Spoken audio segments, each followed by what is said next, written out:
Hello, welcome everybody. It's this week's Super Six podcast, and actually it's a very special one because it is the last. It's the last one. LW is the last one. How many is this? Like 40 in that? I think it's 179. Oh, it's not. gee, it's the last one. This journey and this ride has been. It's been epic, yeah? Do you remember at the beginning when we couldn't get through a single script? I know. And now we're like, we don't even need these We're scripts. good Get rid of now. them. We're actually broadcasters now. I've got to say this off you though. I've got to say this just before we get into it, like and that. And I've said this a few times, but you know how much I've learned off of you here. And there's a few times when they've said, "Hey, listen, B, you're gonna have to do this by yourself." And you know, the funny thing is where honestly, and everybody that you work with has said this, you make it so easy. No. I promise you make it so easy where there's a level of calmness. So when I know you're beside me, and be it 40 Wi-Fi or whatever, like when I know you're beside me and we're together, and this is, I swear to you, there's such a level of calmness. So I don't even have to look at my script, but I know you're there. So I'll be able to bounce with you. So for me, thank you for this, LW. Look, I always knew I'd ride with you, but this was dope. I swear to you, like real talk, like last one, but it was dope. It was dope. Don't make me emotional. No, I'm such a wimp. Thank you. That's the loveliest thing anyone said to me. No, it's Madeline. Come on now, you hearing it on a regular, like. No, but you know how I feel about it. I love working with you. I love these podcasts. It's amazing, and we've had so many. Like when I think about the guests, like I know we've had so many great guests, haven't we? I know. We can't pick a favourite because the problem is what we'll do is we'll pick a favourite and then we'll see someone else and they'll go, oh yeah, I heard yeah, exactly. You. So yeah, not the favourite anymore. No, we just got to keep it neutral. I'm just telling you, and it's got, you know, like anything, you can see how it's just gotten better and better, and the energy has just gotten better and better. And I won't say the guests have gotten better, but the guests is just. Guests are great. They were dope. They were sick. They were decent, man. Declan Rice, by the way. That's been your one out here. I think he's amazing. Okay, right. I know that we've all been busy watching football, and hasn't it been amazing? Yeah. We're only really we're just getting into the second games now, aren't we? Yeah. Match day number 2 sort of thing. And I'm so excited to have proper tournament football back. So are you going to the game? I'm going on Friday. Look at your face, innit? Look, for all this, listen, people, for all this nonsense she's saying how tight we are, she got 2 tickets and I'm not a plus one. I know. I'm just saying, and she's not working on a domestic. She's going there for fun. No, I'm not. I don't have 2 tickets. I've been invited by someone else. Oh, so you're somebody's plus one. Yeah, it's a work thing. So like I got it through work. They were like, I've been good this year, so here's your reward. It's like having a gold star. It's like come to the game, all that sort of stuff. So yeah, I can't wait. Where are you going to watch it? I watched it, the fellas. So the last game I watched by myself. Had my little den and that. Oh yeah, you kicked everyone out. Yeah, doped it. But then this Friday, I'm watching it with the fellas. You got the boys over. Yeah, I got the boys. Do proper setup. Excellent. Do you cook as well? No. Do you get it in? Yeah. You got to. It's got to be like finger food and that. Like when you. I know. I like the idea of you in a barbecue with a pinny on, just like making everything. No, see, I'm different. I'm the diva then. Like if they're gonna do the barbecue, the man that do the barbecue, the chicken's not ready yet, and then you drink. That's how I am. That's how I see it. I just had it in my mind. Don't ruin it. Just pretend. That's how we do it. Okay, we've got an amazing guest this week, and I know that this is very special for you, because John Barnes is coming on. Jeez, oi, do you know what? I've said this before, innit? Like, there's only 2 people that I needed to meet, that I just need to meet, and then I don't care about anything else. That's Will Smith and John Barnes. I've ticked everybody else off now. Like, John Barnes has been in my book. One of the reasons why I started playing football. I can remember his goal, and he's the reason why I support Liverpool. And of all the people I've met for all the football, like he worked under Kenny Jackett. That was my manager on 2 different occasions. Said he would hook me up. He'd be like, oh yeah, I'll call him. Never did, by the way, Kenny. Kenny. So yeah, I'm very excited to this. Let's get it long. Right, before we meet him, I've got something to tell you about. So last week, the Super Six jackpot was £100,000 and no one won it. So it's rolled over, essentially. So this week, it's £200,000. And as it's the penultimate week, if no one wins it this week, next week, it's £300,000. So potentially a lot of money. So it stops at 300,000? That's it, Oh, okay, yeah. Stops at 300,000. Let's enter. Shall we? I'm not going to lie to you, 300k? Yo, come on, baby. I'm going to go and enter as well. More on that later. Me and Bayo will go and enter it ourselves. But before we do, should we go meet John Barnes? Come on. A very warm welcome to this week's guest. It is, of course, the legend that is Mr. John Barnes. Hello, John. Hi guys, how you doing? You okay? We're I'm good. I'm great. good. All right, listen, let me just get my Look at your point. Let face, me just Bayo. get it out of the way. All right, first, this is the first time I'm interacting with you. So I don't know if you know, but see, you're the reason why I support Liverpool. And you're like one of the reasons why I got into football. So I'm going to have to salute you highly. So today is a big day for me. So Well, welcome, you my must brother. be old. If you can remember me playing football and I'm the He reason is. why, you must be older than you look. I'm oldish. I'm oldish. No, he's You're not as definitely old as me, old. but you're oldest. He's certifiably old. I welcome. So I just want to put out there, listen, you're that guy. Like everybody keeps asking why I support Liverpool the way I support Liverpool. And I can remember I think I was 7.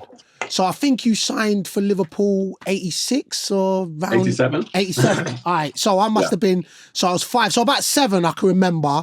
And at that time, and nobody will remember, but I emulated my game on you. I used to dribble. I don't play nothing like you now, but back then I emulated my game on you. So You still play like me. I've seen it. Nah.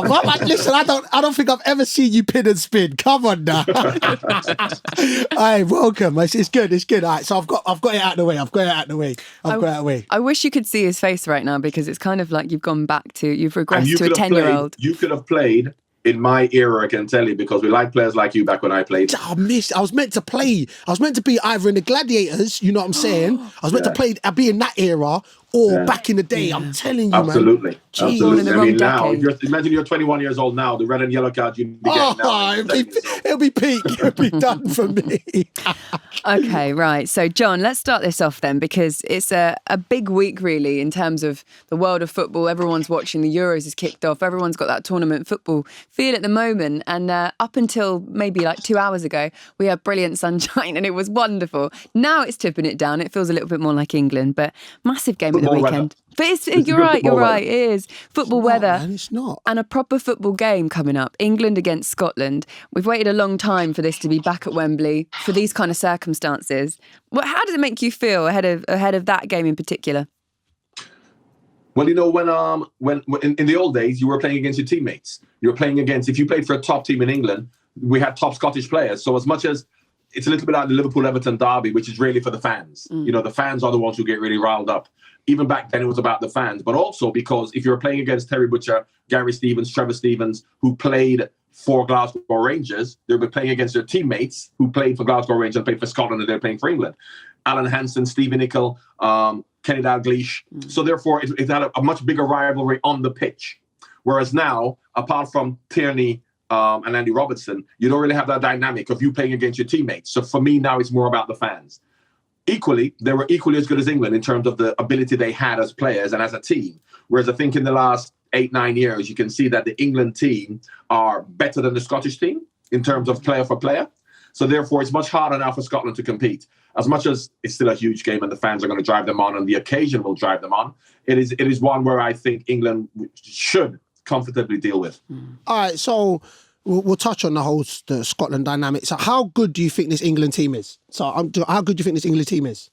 This England team is very good. I would like them to have more experience because we've got lots of good young players. But if you look at France, with Kanté at 29-30, Pogba at 28, Griezmann, Mbappe is young, but then, you know, they have lots of experience mixed with youth.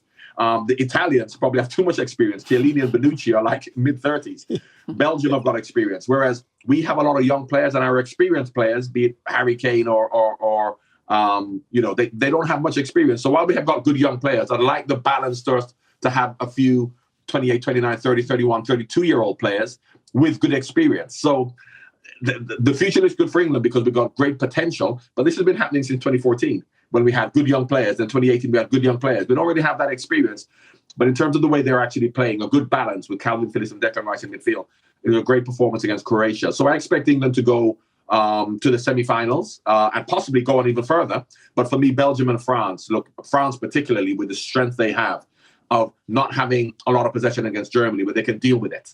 You know, they've got good, strong players, defensive players, good going forward with Mbappe and Benzema and Griezmann and Pogba and then Kanté and Rabiot in midfield. So they look the best team to me, France. All right, so then would you say a success in this tournament for England would be getting to the latter stages in the view of building for the future, or have, like you said, we've been saying for 2014 that potential. When does potential kick in to actually here and now and winning? So on your viewpoint of it? Well, potential doesn't necessarily need to winning. Potential leads to maximizing your potential, which means that if these young players can grow in the next 3-4 years and then become better with experience, that still doesn't mean that they should win the World Cup in the next time, because France will have good players, and so does, Belgium. And of course, you can look at Spain and Germany. They still have good players as well. What you should do is you should look at the team and say, what should this team do? Look at them player for player. And also, not just player for player, look at the balance of the team. Because as much as we have Rashford and Sancho and Sterling and Mount and Grealish and Kane, lots of good attacking players, are our defense particularly strong? Do we have good defensive midfield players? So therefore, as much as we're looking at Rice and Phillips, they haven't necessarily got that experience of a Kante and a Rabiot and a Pogba. So I don't think we've got the balance right. We've got lots of good attacking players, but I don't think we have the balance right. So even when we maximize our potential, that doesn't mean that we should win because we maximize the potential.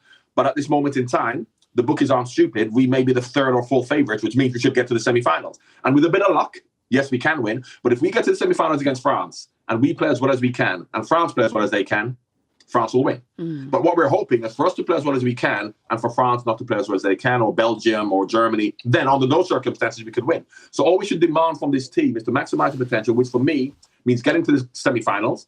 And if we, with a bit of luck, we can go further. But if not, you can't ask any more of them. Who do you love playing? Because there's quite, when we talk about who we enjoy watching, there are so many individuals in that side, and probably, like you say, more of the attacking players that we get excited about. Who do you love watching play in that team? Well, if it was one-a-side football, I love watching Jack Grealish or Phil Foden, if you're playing one against one. But I look at it from the point of view of the balance of the team and how well the team plays. So, of course, you look at France the other day, and while Germany had over 60% possession, France didn't look in trouble, because playing is also playing without the ball. So looking at it from a professional perspective, it's great if you can say we love Neymar and Messi and just watching great players. I look at it from a different perspective to say, what is the balance of the team and how do they perform as a team in and out of possession? If I had to choose a team which I enjoyed watching more than any team from that perspective, it'll be Belgium, because I think they've got great individual attacking players. They play a great brand of football. But I don't necessarily think they'll win. But that's the team I enjoy watching more than any other. Could you see Lukaku, because obviously a couple of goals in his opening game, and there's lots of rumours around where Lukaku might be playing his football next season. Could you see him coming back to the Premier League? Do you think if he did, it would work? It does, depending on what team he goes to. Because, of course, I always say, look at the team that you go to in terms of when it suits your football rather than it being a big club. That's why I never thought that Eden Hazard should have gone to Real Madrid.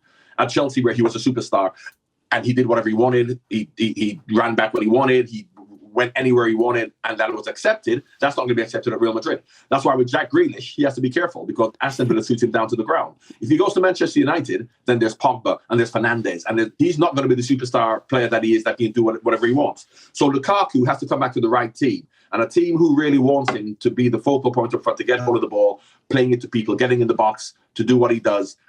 He has to be careful what team he comes to. All right, so would you say, just touching on that Lukaku stuff, do you think the media over here will be a deterrence for him coming back? Just, listen, it's not like I overly watch the media in Italy, I'm not going to lie. But of course, because he's in Italy, I don't hear or see as much negative about him. So of course, when you hear, it's everything. It's intrusive, it's good, bad or indifferent. So do you think that will play a part in, or do you think he's matured enough now just to be able to... handle it. You know what I mean? I'm not saying mature, that's a wrong word. The character is important. Character is important, and he is quite introverted. He's quite shy. I think he has grown because, of course, going to score goals in Italy is the hardest place to score goals, not in England.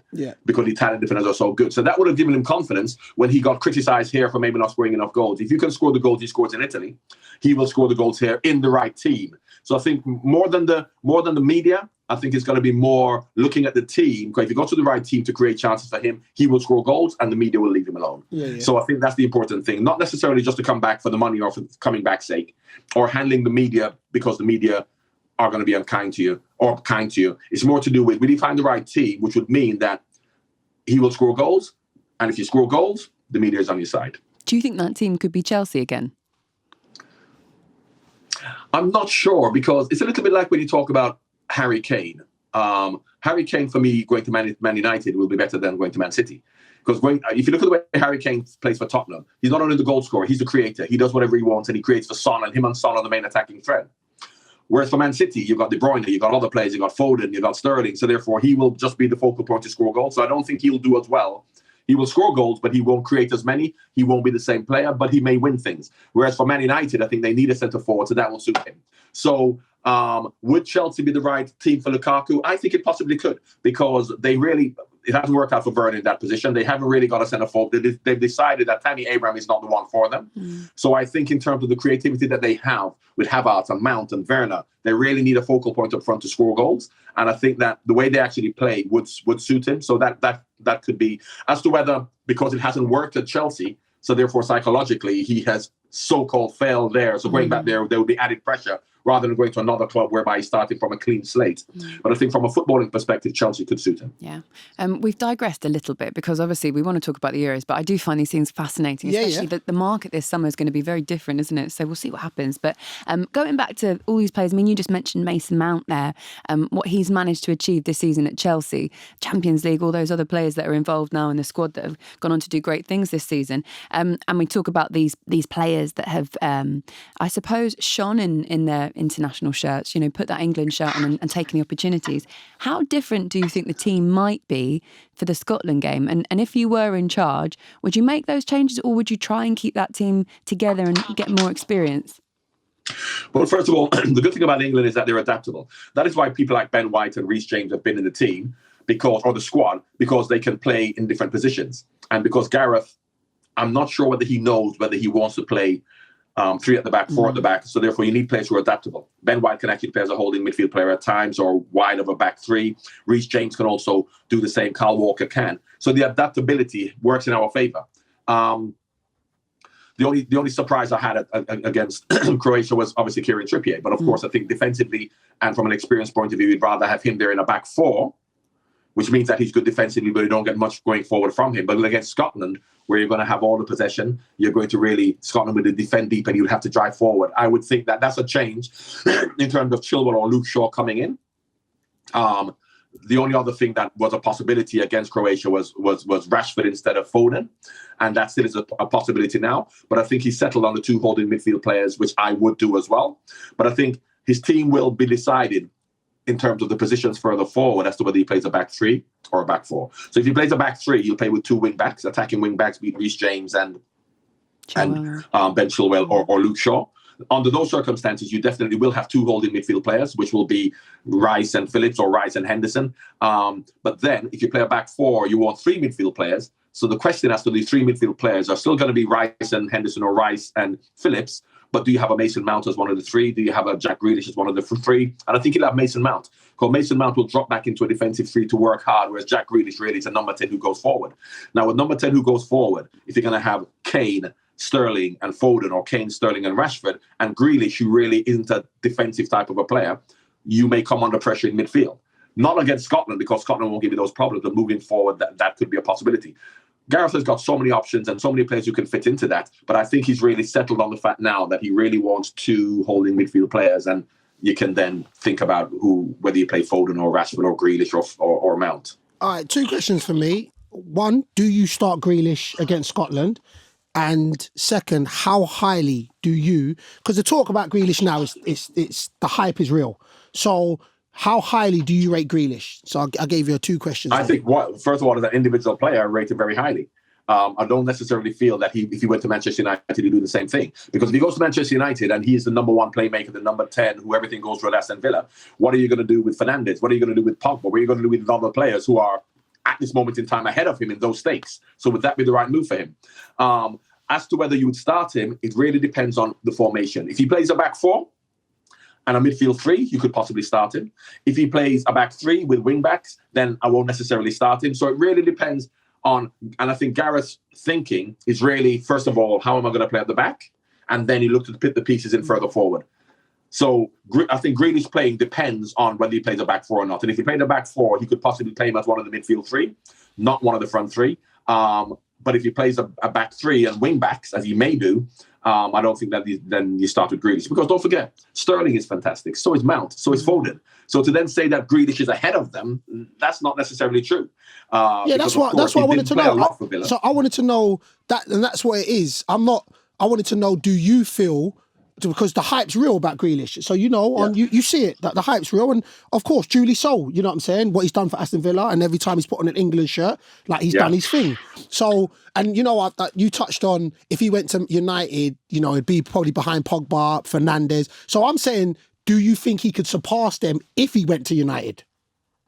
No, I don't. Okay. I don't, because I don't think he's really, listen, he's had a fantastic season, but you have to look at a period of time to see he's doing this regularly week in, week out. And maybe he does it at Villa because Villa suits him.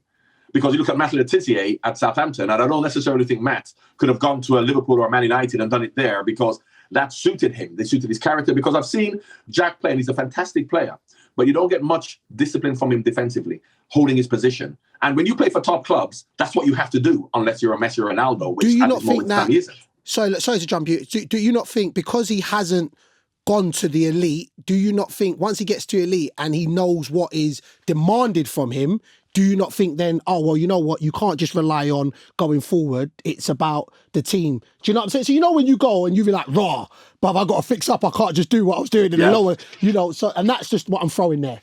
Yeah, but we don't know whether he's like that. Yeah. We're assuming that once he knows he'll do it. Wilfred Zaha went to Man United.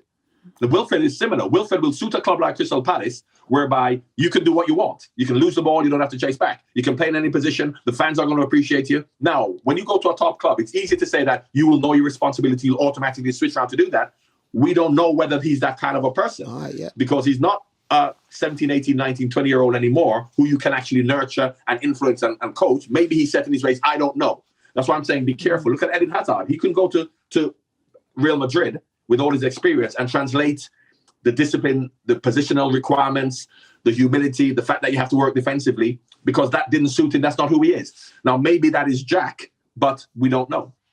I would be really fascinated to see if it were someone like a Manchester City, who the rumours are they're interested in him, whether it would be a great match for Pep Guardiola to be the one to get those lessons into Jack Grealish and say, look, if you're going to come to Manchester City, this is what is required of you. Because you're right, it will be completely different because Jack Grealish and Aston Villa, he's the king there, isn't he? He's the captain, everything, he's the linchpin and everything works around him. So then you're right, going to a different club where you're not suddenly the focal point for everything and you almost have to fall in line. It can make or break a player, I suppose.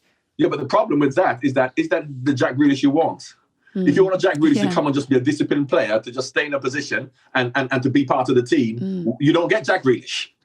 But if you go to Man City, when you've got De Bruyne and Jack Grealish isn't a Kevin De Bruyne, you got a Foden, you got players to do that. Why get Jack Grealish if he's not going to do what he does for Aston Villa? So a team who wants him also has to understand that we want him to come to my club because we need a player like this to help us to improve. No point getting him and then saying we've got Foden, we've got De Bruyne, we've got all the players, Bernardo Silva, so therefore we want you to just be a hard-working, up-and-down player. You don't get him.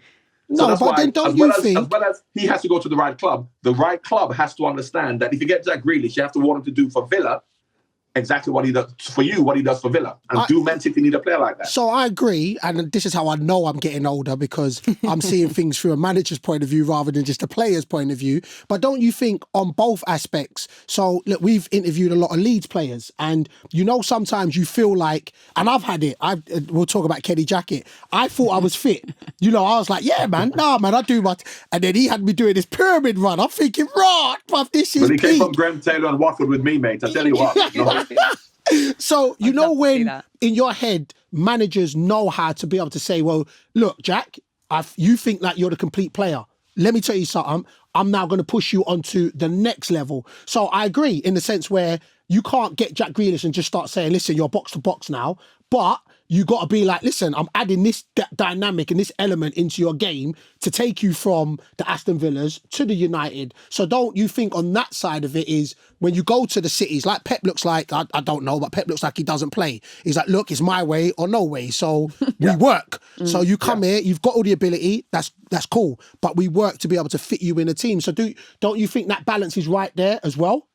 But when you're talking about Sterling, Foden, De Bruyne, Bernardo Silva, and then Jack Grealish, and you got a centre forward, then you'll have one holding midfield player. I think that someone like Calvin Phillips would be better suited to Man City because they need a player like that to replace Fernandinho. Yeah, I get that. You know what I mean? I get that. So just to get Jack Grealish because he's like a De Bruyne, you're not going to play all of them. So to then get him to then say you have to do something different because he can't do the same things that he does for Villa because no one else does it for Villa. So in many respects, Douglas Luiz going back to Man City for me would make more sense when Fernandinho is getting older to play alongside one of the holding midfield players. So Jack has to decide, and the clubs have to decide whether he can improve them going forward in their creativity. Man City don't necessarily need improving creativity. They need to improve defensively and defensive midfield players. Man United, similar with the players they have. Arsenal, they also have that. I think Tottenham could be a team we'd love because I him. don't think Tottenham have those players. I think I will have him at Liverpool as well, yeah? A lot of teams just would No. have him.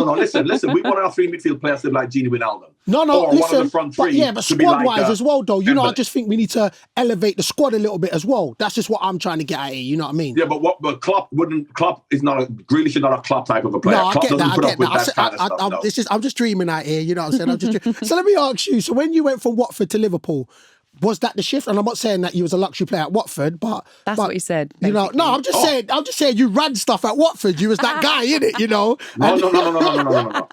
Have you not spoken to Kenny Jackett? No, he told me. My first responsibility at Watford was to work hard and run. That was it. So I never went to Liverpool. I never went to Liverpool as a superstar player. I cost £900,000 and it worked out. But I worked there because Liverpool saw how hard I worked. Of course, you had Russian Dalglish and you had great players. So I wasn't there as the superstar. Even if it may have turned out that I started to do well. Yeah, you're the superstar, man. Let the world know you're the superstar, brother. Come on. No, not when I went. No one expected me to do what I did. Peter Beardsley, he was a £1.6 million player. He was the one who went there to be the replacement for Kenny Dalglish. It turned out that things worked out for me, but I didn't go there to be the superstar player. I went there to be part of a team and they saw that I could work hard. I get crosses for John Aldridge. Russia's gone. We have to change the way we played. No, those days were gone. Those days weren't like that back then when you had a young player going there to be a superstar. I say that, and I'm with you. We grind. Okay, I actually want to talk. I want to talk a little bit more about your career, actually, John, because what I want to go through is a goal 1984 against Brazil. Talk us through this. So there'll be lots of young listeners, younger than me, far younger than all of us, who won't have seen this and who won't have been able to enjoy that time of football. So tell us what happened against Brazil, and tell us about that goal. Well, it was the end of the season. The Brazilians wanted to be on holiday. They're a bit drunk, so I think they just thought somebody will tackle him. So I did what I did. Look, it was a great moment. No, you're playing it down. Don't play it down, man. No, I won't allow you to. I won't allow you to play it down. Let me tell you. Ryan Giggs scored a goal in the semi-final against Arsenal. Oh, you the FA Cup, yeah. From the halfway line. Took a shout That's off, an FA Cup whereby this means that they've gone down to 10 men. The Brazilians put in a woeful defensive attempt to try and stop me because I think Leonardo was the first one and he was like, I want to be on the Copacabana beach. Who wants to be here? And then Moser and, Junior right at the end. So it was great to score that goal. But there's no player who scores a goal like that, Ryan Giggs included, who means to do that when he gets the ball. The first thing you do when you get the ball is look to pass. If you can't see anyone to pass to, you beat a player. Then he looked to pass. And because I couldn't see anyone to pass to, I just kept going. What actually made the goal, if you look at it again, and it didn't feel as good as it looked because it was like having an out-of-body experience whereby I'm kind of like hoping to pass to somebody, I'm dribbling, I'm not sure what I'm going to do. And just as I was about to shoot at the edge of the box, Tony Woodcock made a run across. Now, as I'm about to shoot, which I was going to do after beating one player, if I shot, I would have kicked Tony Woodcock because he kept running across me. And if you look at him, you'll see Tony Woodcock jump out the way because thinking I'm going to shoot. And because if I shot, I would hit him, I couldn't shoot. So I chopped it inside, wanting to shoot. And by the time I chopped it inside, two of the Brazilian players were on the floor. So I never really meant to do it. So I know I'm kind of like doing myself down and I'm not being, and I am being 100% serious. It happened so quickly that I really didn't know what I was doing. Do you know the worst thing? Right, though. That's the best thing about it is, because I was going to say... It looked good, though, didn't it? Because that was one of the first goals I can remember. Like, of course, as I've gotten... I was 2 when you scored it, but one of the first goals I can remember, and I just remember, the white shirt dribbling through yellow, and I'm thinking, but English players don't normally dribble. That's not what. And I just remember him going, and tapping it, and it was just, and it's funny because I've dribbled like very early in my career, innit? And in your head, you're thinking, hey man, let me. It looks good now. If I pass it off now, it completes, and you keep going. But when it hit the back of the net, so just do you feel like? Not that you're disappointed that it wasn't a competitive game. Does that take any of the gloss of it, that it was just a friendly? Well, not in terms of the fact that it was in the Maracana Stadium. I love Brazilian. Growing up in Jamaica, we love Brazilian football. The Maracana Stadium alongside Wembley is the home of football. Pele scored his 1,000th goal there. So just to even play there, be it friendly, it would have been great, because I remember Maradona's goal in '86, quarterfinals, and he dribbled from the halfway line. So, of course, if it's a competitive match, it'll probably mean more, because, of course, you're going to win something rather than it being a friendly. But I mean, it doesn't take away from the magnitude of it. But you were talking about dribbling then. I don't think anyone is, and maybe when you're young, when I was young playing in school, I would dribble and it didn't matter. I would not pass. I want to dribble all the time. But I don't think anybody who scored a goal by dribbling who actually, when they get the ball on the halfway line, thinks, I'm just going to dribble until I score and lose the ball. You look to pass. You look to pass. Yeah. I'm just going to do it myself. It's funny when you mention like the colours. So, like when you're young and your memories are actually not so much teams, but their colours and incidents like that, like shirts and things like that. Because I always think that about the 1998 final, France against Brazil. I always remember sitting in a tiny little front room with all my family and my friends around and remembering the colours from that competition, and just so vibrant, the France and the Brazils. And because I'm an Arsenal fan, the Arsenal players that were in that French side, that just, it stays in my memory for such a long time. All of those little things you pick out. So when you're younger, like you say, Bayo, it's not, like I wasn't born till 87. So a lot of the really old school things, you weren't even old enough to enjoy. You weren't even born to enjoy them. So you go back and pick those little things out. Another World Cup I want to talk to you about is the 1986 one. Again, I wasn't born. Sorry, guys. But this one especially, Sir Bobby Robson. So ultimately, were you born in '87, Laura? I was born in '87. Yeah. You might have been conceived then, though. Hey, possibly. Maybe it was in celebration. What month? what month? July? No, a little bit too late, maybe. No, it's a little bit too late. Your dad was thinking about it. Give us another go and I'll ask him. This went real left. It really did, didn't it? Do you know what? There's a great You're story. telling us about your mum and dad's sex life. I'll tell you about somebody else's. There's a great story about a guy I went to school with who was conceived 9 months exactly. Obviously, it was his dad's birthday 9 months before he was born. So the day he was conceived was his dad's birthday. Then that's birthday. It's amazing. That's birthday loving. It's amazing. Every year we used to laugh about it. Right, anyway, let's go back to this. 1986. Perhaps I was being conceived a little bit earlier, a little bit later than that. I'm not really sure. But it's quarter-final time. So Bobby Robson didn't use you until this point. 50 minutes left to go. Trailing 2-0 against Argentina. You set up a goal for Gary Lineker. What do you remember the most about that game? And tell us about that moment.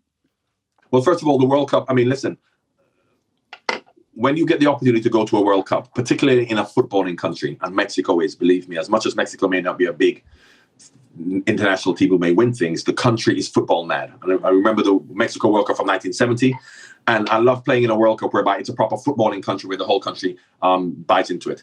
So, of course, I'm now in the World Cup. I haven't been on the pitch once. I haven't played. Viv Anderson has been to 2 World Cups and not played. How do you feel part of the team if you don't even play in the World Cup as much as you're there? So you want to get on the pitch. You want to get on the pitch. So, of course, I hadn't been on the pitch at all. And, of course, by the time the Argentina game comes along, and we're now 2-0 down, and I'm still not on the pitch, I'm saying to myself, we're going home and I'm not even played. So when he says get warmed up with 15 minutes to go, I was just so excited. I didn't even think about, well, it doesn't matter if I fall over, if I don't do well, I'm going to play in a World Cup. Obviously, I went to 1990 as well, but as far as I'm concerned, this may be the only World Cup I'm going to go. Yeah. So because I was so excited to even be on the pitch, I didn't think about the score, I didn't think about anything else. So when I went on, I played with no fear, no inhibitions, really because I was just so happy to be playing. Now, when people look at that and they say, if you had started, it would have been different. That's not true. Because had I started, I may have fallen over after the first 2 minutes. I may have lost confidence. I could have been taken off and we could have been 4-0 down. So it doesn't follow that because I played well and created the goal and then created another chance meant that had I started, we would have won. I don't think he would have won either way because my favorite player in the world ever is Diego Maradona. And that year, he was unstoppable. I think if Gary Lineker scored that second, where I put it across and he just missed it, Maradona would have done something. You saw the goal against Belgium in the semi-final. He was just incredible. And I don't think anything could have stopped him in that World Cup. It's nice that I came on, I did what I did, and people said he should have been starting, and if you had only started, he would have won. I don't think that's the case. What was he like up close, Maradona? He was incredible. Incredible. And he's a real football man because, even when you meet him and he meets other footballers, if he met players from lower divisions, he would love them because, he doesn't like people. He doesn't like press. He doesn't like a lot of people. But when he's a real football person. And, the big man there will tell you that that's what it's all about. The brotherhood of football is not about the Premier League players being superior to the lower division players. A football family is when we're all as one. And for Maradona to really have that love of footballers at all levels shows what a great man he is. As much as he's a bit of a lunatic, like Gaza, but of course, he's a real humble guy when it comes to football and being part of the football family. All right, so you didn't. I just want to know your mindset at that time.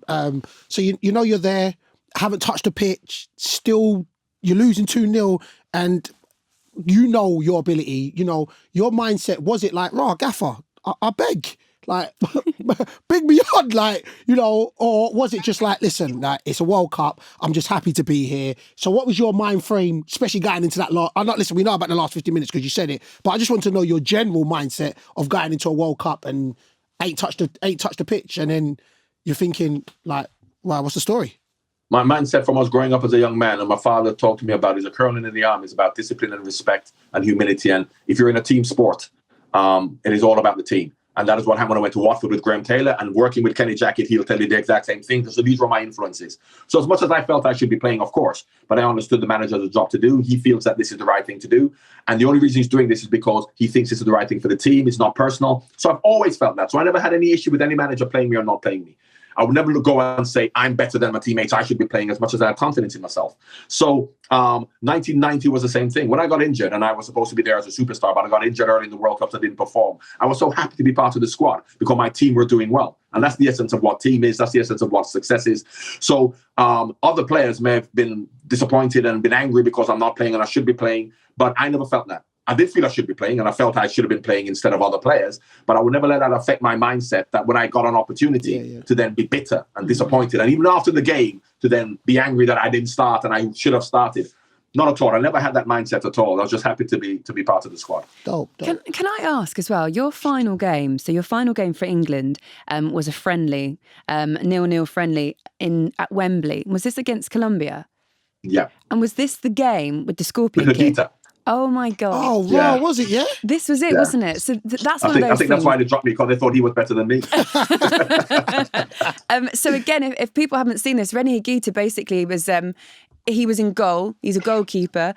Saved a goal, literally a scorpion kick. So his legs go back over the top of his head and saves it like that. And it's one of those ones that if you haven't seen it, go and watch it on YouTube. It sounds great, Laura. Jamie Redknapp went to play a ball over the top and he miskicked it, so it went straight to the goalkeeper. In fact, the referee blew for offside. That's what I thought. So it was running through was offside. So Higuita knew it was offside. I don't think he would have done it had he not. Yeah, I was going to ask that, to be fair. Did I hear the referee blow? Individually, I remember, because I've spoken to Jamie Redknapp about this before as well, and individually, like, it's fabulous. If you lose all of the context and you forget all of that and just go and watch it on YouTube, it's amazing. But isn't it funny how those kind of things influence you? So then the next time there's a World Cup or something like that, you look for that guy, don't you? You look for that keeper because you're like, my God, the stories that you could tell or that you could find out about the Colombian team as well, especially that kind of era, is incredible, really. But yeah, those little things. But do you remember Higuita played against Cameroon? And he tried to dribble out, and Roger Miller took the ball off him and scored.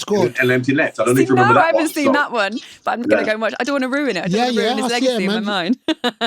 Question, who got Maradona's shirt after that game? Who got Steve Hodge got Maradona's shirt. Steve Hodge. Now, it was incredible. Because for years and years, it's now in the museum. No one knew how Hodge got Maradona's shirt, because after the game, listen, I was just delighted to have played. Now, the old British Bulldogs, Terry Butcher and Peter Shilton, Maradona's a cheat, let's get off the pitch, let's not talk to him, all that kind of stuff. You know what the old boys are like. I love Maradona. But anyway, so we didn't exchange shirts. We stormed off the pitch because we were so disgusted. I was kind of like hoping to get a little picture with Maradona, but when Peter Shilton and Terry Butcher goes, we're off. I said, okay, then let's go. So I got off the pitch. So no one thought about shirts. No one thought, an hour later, some Argentina shirts came in. I got the number 4 Antarctica cheer, but no one swapped shirts. So no one knew how Steve Hodge got Maradona's shirt. I was watching the game again, probably about 15 years ago. This is like 20 years after the game. And after the game, we all ran off in disgust because all the Argentina fans came on the pitch. All of the Argentina fans came on the pitch. So we ran off. We're in the dressing room. And as I'm watching this game, thinking about the game, not thinking about Maradona on the shirt, Maradona is on the shoulders of about 10 Argentinians with hundreds of Argentinians around him.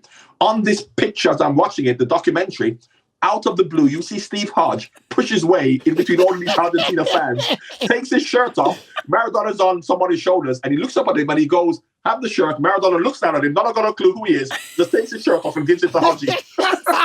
That's wicked. That is amazing. And I love that because Hodge's not talking about he cheated, blah, blah, blah. He says, I want Maradona's shirt. I want his shirt. I'm going to get his shirt. Amazing is that. Never mind we've lost and he handballed it. Never mind that. Yeah, what a story though. Because it's so symbolic as well, isn't it? For me, but just because I'm putting my mind frame, if I played against John Barnes, I'm getting his shirt. I swear down. Like, there's no two ways about it. However the game materializes, however it pans, I'm like, listen, look, I know whatever happens will at the moment, but I know what I want for me. So when I'm saying, I think, but did you get his shirt? That's how it is. John, did you ever say no to anyone that wanted your shirt? Oh no, because I don't.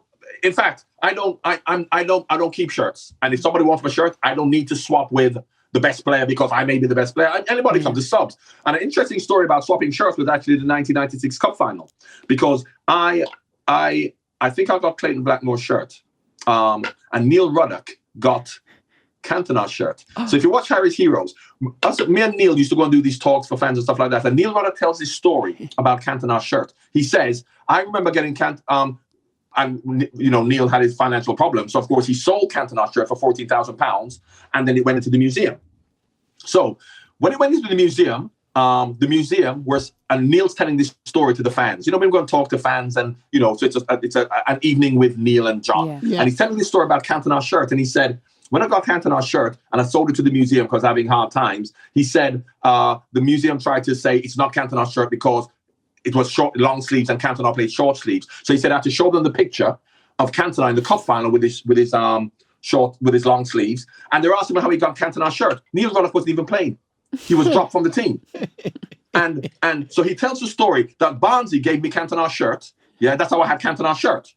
And as we're sitting down, this is 20 years later, as we're sitting down, I'm thinking, I don't remember giving you Cantona's shirt. But he's so used to telling this story that Barnsley gave me Cantona's shirt. I've sold it to the museum. It's 14 grand. He just remembered all of a sudden, and he went, he says, okay, I'll tell you the truth. He said, what happened was, I wasn't even playing, yeah? After the game, I must have swapped Cantona's shirt. So, of course, I just put it in my bag in the Wembley changing room, and I've gone to the showers. Neil Ruddock said, I looked at your bag, and I saw Cantona's shirt, and he goes, I'm having that. No. So he took Cantona's shirt and put Clayton Blackmore's shirt in my bag, yeah? So after the game, I've come out, and I'm not even thinking about shirts. So I'm just going, I've got Clayton Blackmore's shirt. He stole Cantona's shirt from me. Oh, snap. He wasn't even playing. That is so amazing. I said, I got 200 quid for Clayton Blackmore's shirt. He got 14 grand for Cantona. Yeah, have you asked for your cut yet? There's a good 7 grand with your name on it, probably. Okay, let's move on, because I can't. No one can have a conversation with you and talk about your history in the game without mentioning World in Motion. Are you fed up of it yet? What year are we? When was that? 1990? That was in. Was it 1990? 1990. Really? Look, Yeah, 1990. look, The Italia you World Cup. tell that story about Higuita. Italia 90. Yeah. You tell the story about Higuita, and it's a great story. This football song, and I'll tell you the true story about the football song. 1, 2, 3. There's 6 people who did the song, because we did an album in 1986. Yeah, Viva España, Tulips in Amsterdam. This is for the World Cup in 86, which was number 90 in the charts. No one bought it. So when 1990 came along, and Bobby Robson said, you're going to go and do a song. The players remember 1986. And they were like, well, this song's going to be... We didn't know it was going to be with New Order, a group. We thought it was going to be a typical arms around each other. Here we go. And they thought, well, we're not turning up to do that song. It's going to be crazy. It's going to be ridiculous. Secondly, we had to go up... When you played for England, say in before the World Cup, any friendly match, you play for your club on a Saturday, you meet up with England on Sunday, you train Monday, Tuesday, play Wednesday. Players hated meeting up on Sunday with England because, of course, that's the day to go to the pub in the old days. So we hated meeting up. So when Bobby Robson said, you don't have to meet up with us, you just go and do the record, the players thought, well, the record's going to be crap.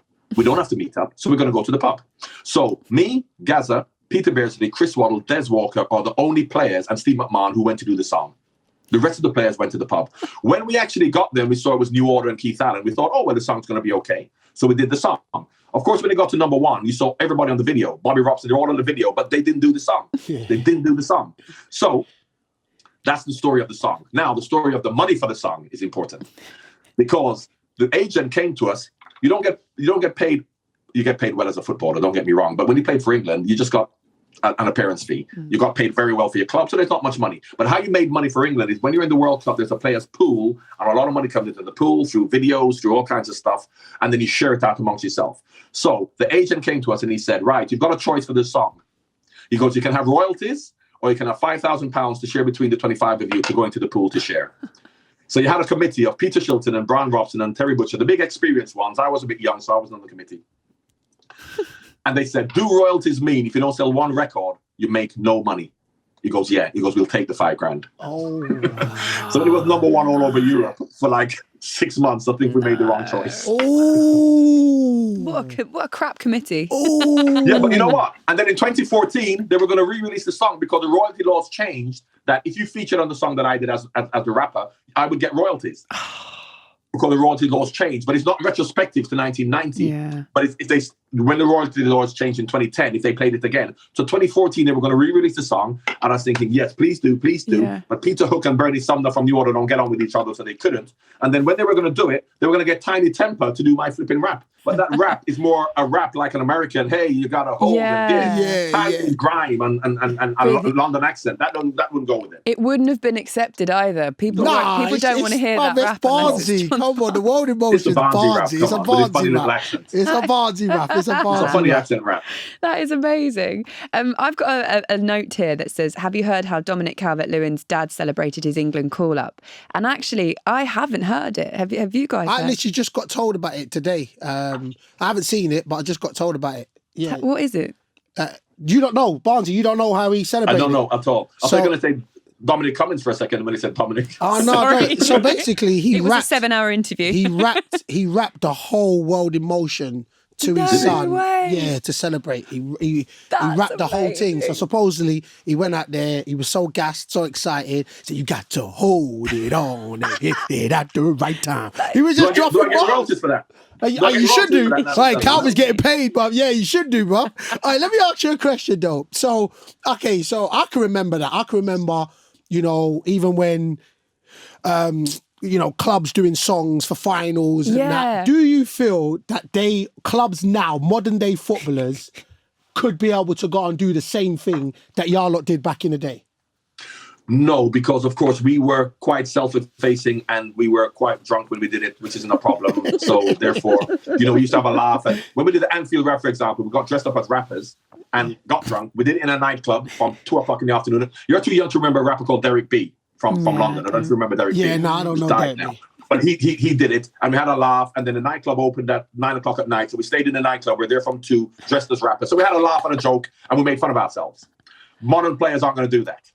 Yeah, And I don't think footballers should do a serious song. Why New Order was a good song and it worked was because it was a proper group. He did a proper song. The song we did in the past was just, you remember Tottenham with Ozzy Ardiles. It's just having a laugh and a joke. So you have to not be afraid to look stupid. Yeah. And I don't think modern players now would be comfortable doing that. They'd get slaughtered as well, wouldn't Yeah, they? because you're a meme, innit? Like, Yeah. I don't know with why. that, you're a meme. But why? And if they got slaughtered, so what? It's a laugh. It's Yeah. a joke. So Do you know- take ourselves too No, seriously. but do you know what? social It's not media, even isn't it? that. Do you know? Let me tell you what I think is. And listen, you had it in your day as well, but I just think that they would switch it somehow. It would get switched that you see, they should concentrate on football, and for some reason take it away from. And that's the one thing about footballers. They feel like you put football in front of any title, we're no longer humans, and I think that's what then becomes that's now in the sense That's where true. look, That's true. as soon as he has a bad game, bad period, it's like, yeah, that's because he flipping did that track. And it's like, and I think that's the insane reason why they're worried about being slaughtered.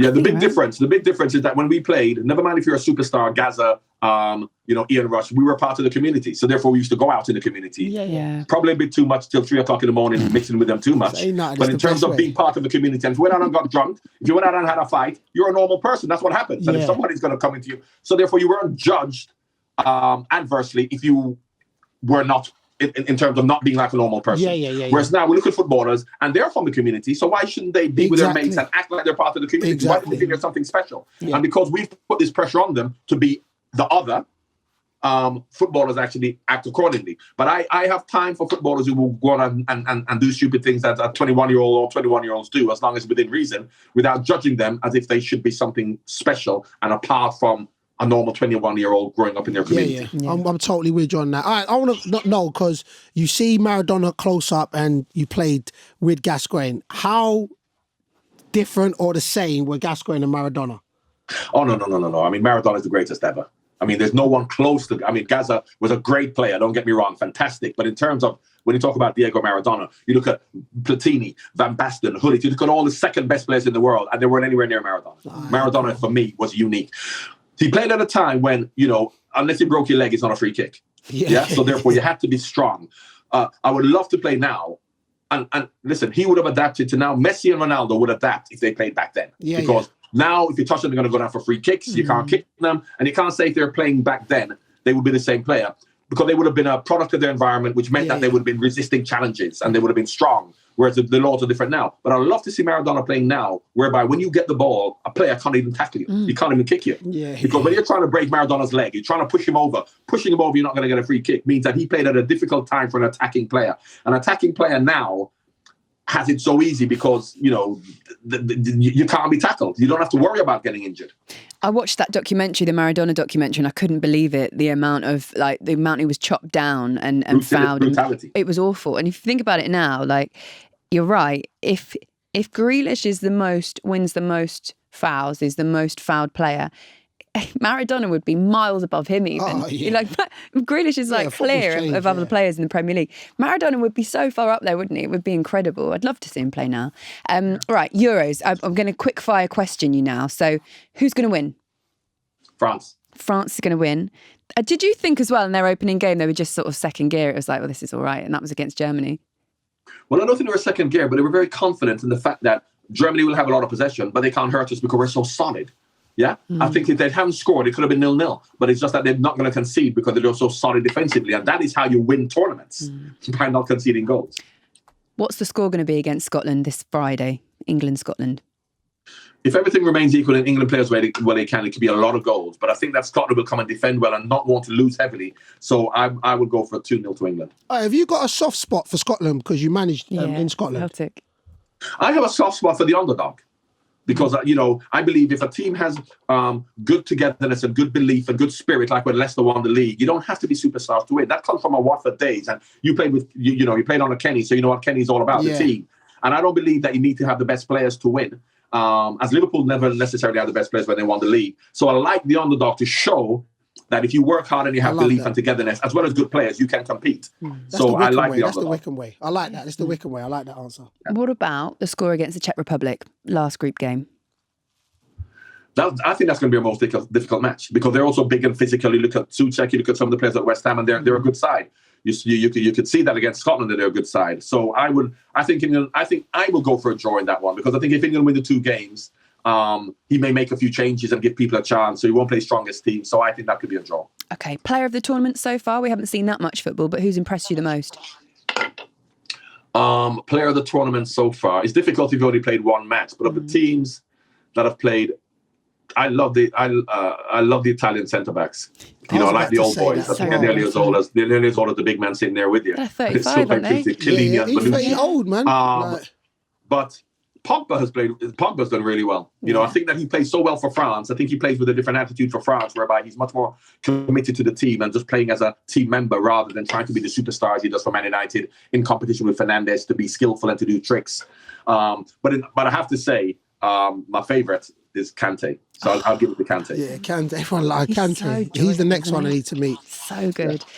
Okay, right. We're going to do this is combined. So this is your combined Euro 2020 Super Six-a-side team, the ultimate. So we're going to hand over to you. Have you had a chance to think about it? Was this hard, or was this fairly straightforward to pick the ultimate? People ask me to pick a five-a-side team. I always pick a team with a good balance that I think can actually win a tournament. Because if you're going to pick a five-a-side team, you put Messi and Ronaldo and Kane and Ford, you just pick all the best players. But I pick a team that can say this can play as a team. And I think in a small pitch, which is what five-a-side is, as much as you may have John Stones and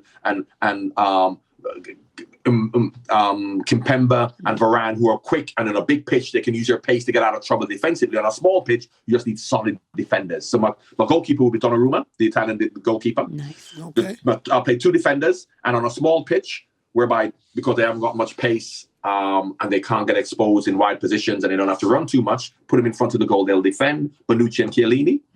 Oh, he's Put got them, they will not concede. That back three would not concede. In midfield, I would have Kante and Phillips. Nice. Because they will not only protect the back four, but Kante's got good energy to get forward, and Phillips can also do that. And up front, I would have Harry Kane. That's a great. I was going to put Kylian Mbappe, but I know people are going to say we're the Englishmen, so true that. I was just about to say that. No, you had Phillips there as well, though, innit? Yeah, so, Phillips is in there. Phillips You're is in right. there. That's fine. Phillips is in there. All right, then. So Phillips is in there. I'll put Mbappe okay. because when they talk about someone who, of anyone in world football, I don't think anyone will, but someone who could be the next Ronaldo and Messi. I don't think anyone ever will again because I think football has changed. The individual, you're not going to get two individuals like that. But if there is one, I would have Mbappe as that one. So you can put him up front by himself, and with his pace and his skill, he could terrorize people on his own. I mean, so Mbappe. That's very solid. decent. Like Decent team. that is solid. That is solid. So let's just go over it. So the Euro 2020 Super Six-a-side team for John Barnes is Gianluigi Donnarumma in goal. Then you got Bonucci and Chiellini. So much experience in defence. It's a small pitch. Yeah. See, he's meticulous. You see how he thought that? It's a small pitch. Kante and Phillips in midfield, and then Mbappe up front. That's brilliant. That is solid, man. Excellent. John Barnes, it's been an absolute pleasure. Thank you so much for coming on and chatting to us for so long. Not at all. I've genuinely never seen you like this, Bayo. Let me say this, yeah. No, listen. Let me just finish it like this. Don't say when you were young again. No, you're young. I'm not even going to say when I'm young. Listen, in my life, I've met a lot of people, and I'm not dropping names, like, you know what I'm saying, but I will drop, like, you know, me and The Rock, we kick it, you know what I'm saying, like, I just don't want to drop names, but, you know, AJ, you know what I'm saying, there's two people in this world that I was like, I had to tick off my list. That's Will Smith and John Barnes, and I've met John Barnes. It's like, John Barnes was like, he was the ultimate, so, Bob, I'm gassed, yeah?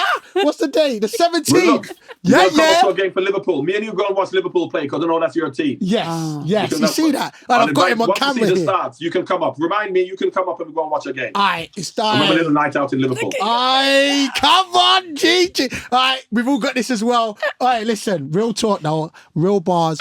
Thank you for coming on. Pleasure, honour. Thank you very much. Nah, blessings, man. Guys. Thanks for that, my brother. Thank you, John. All the best. Thank you. So, John Barnes, you've done it. You've ticked it off. Ticked it off. Amazing. It was cool, you know. It was cool.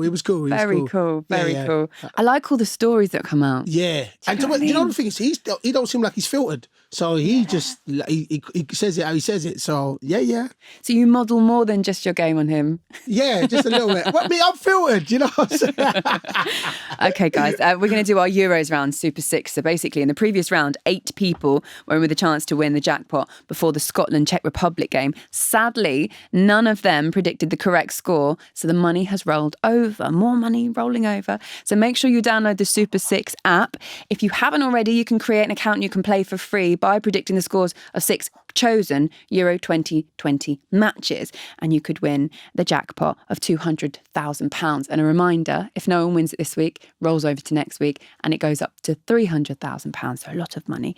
Right, we've got your predictions. We're going to go through these really, really quickly. Hungary, France. 2-0 France. 2-0 France. I'm going to go for that one. I'm going to go more. I'm going to say France 3-0. Okay. Portugal, Germany. Oh, Germany need to win. Portugal finished strong. Ronaldo's there. I'm going to say 1-1. I'm going to say 2-1 Portugal for that one. Okay. Spain, Poland. Spain, Poland. They drew 0-0. Spain need to win. I'm going to say 1-0 Spain. I was going to say that too. I'm going to stick with it. 1-0 Spain. Sweden, Slovakia. Oh, I know a lot about the Sweden and the Slovakian team. Know a lot about them. So I'm going to say 1-1. Oh, really? Yeah. Oh, you've influenced me now. Yeah. Oh, I'm going to say a Sweden win. And I'm going to say it's going to be tight as well. 1-0. Okay. Croatia, Czech Republic. Oh, that's a good game.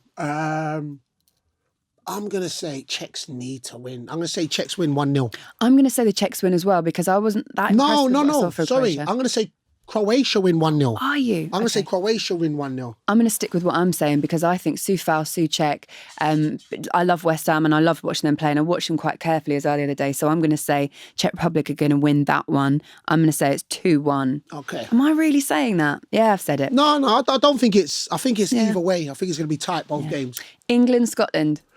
Do you know what? I think England's going to win 2-0. I think it's going to be pretty comfortable. I'm going to say 7-0. No, I'm joking. Nah. I'm joking. I'm just doing it to wind you up. Ali McCoy said you're going to jump on you for that now. Jeez. I'm going to say, genuinely, they had so many chances in that last game, didn't they? And they just couldn't put it away. So I'm going to say England 2-0. What did you say? 2-0. 2-0 as well. Yeah, there we go. We're not that different. I know. Okay, guys, that is it for another week. Thank you so much for listening. A big thanks to Bayo's absolute hero, Yeah, John Barnes. JB. Oh, it's great. Where are you going to watch the game then, in your little man cupboard? Yeah. So I've got the fellas coming over. Man cupboard, like a cupboard can fit me, but I've got the fellas coming over. Come in, you know what I'm saying? Little man cave. We could have a daiquiri. I don't know about that. You know what I'm saying? So roll that, but looking forward to that. And you're going to go to the game. I'm going to go to the game. Aren't we going to get a daiquiri now? Yeah, we're going to go get it. We're going to go do it, people. We've been saying it. Bradley Dackoff. Oh, Bradley Dackoff. Okay, guys, just a reminder, hit the like button, hit the subscribe button as well. Come on, England. Come on, England. All at Wembley this Friday. See you guys very soon. All right, take care. Peace.